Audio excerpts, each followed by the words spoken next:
Hello everyone! Ayan, kumusta po sa inyong lahat? And for today's video ay tara at samahan niyo po ako magluto nitong ating isa na namang napakasarap na pang-ulam. Ayan, so itong ating lulutuin ay chicken feet dim sum. Ayan, so natikman namin to guys sa isang Chinese restaurant at mahal po siya pag in-order.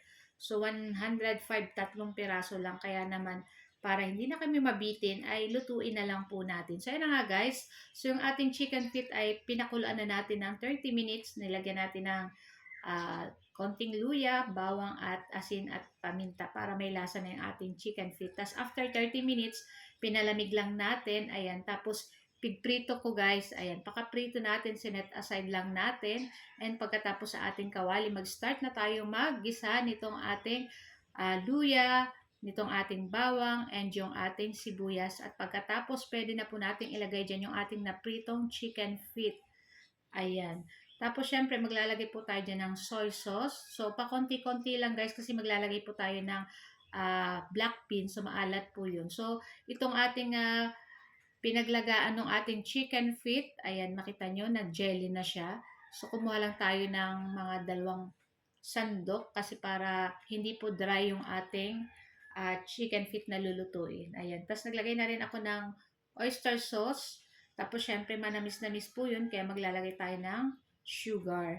Tapos halu-haluin lang po uli natin. Napakadali lang po nito guys and masarap talaga siya guys. Hindi naman po kumakain ng chicken feet yung aking 3 sons pero ngayon kumakain na sila dahil napakasarap. So ayan, nilagay na natin yung ating black beans.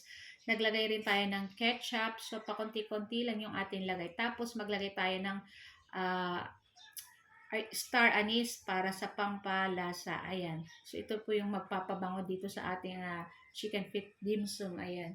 So, may nakita ko guys sa video na nagluluto, nilalagyan nila ng rice wine, tapos sesame oil. So, wala po ako noon kaya okay lang. Pero yung lasa nito guys, ay katulad niya rin ng ating kinain dun sa isang Chinese restaurant.